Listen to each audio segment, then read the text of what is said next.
Moi, olisiko Joonatan kotona? Se nukkuu. No voisiko sen herättää? Ei sitä voi herättää. Kasvava mies tarvitsee paljon unta. Tää on tosi tärkeää. No mutta siinä tapauksessa.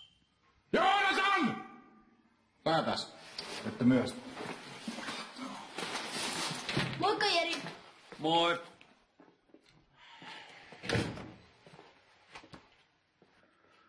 Tulit sit hoitaa pelibisneksiin?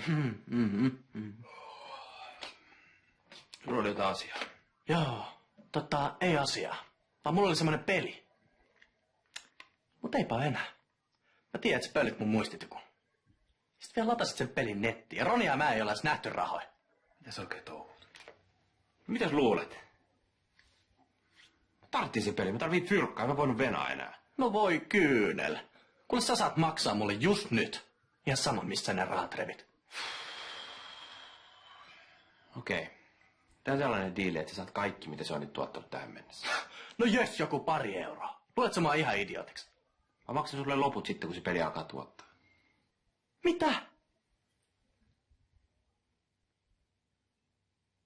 Täytyy sitä jätkelle Torturella ladattu yli 200 kertaa viime yön aikana.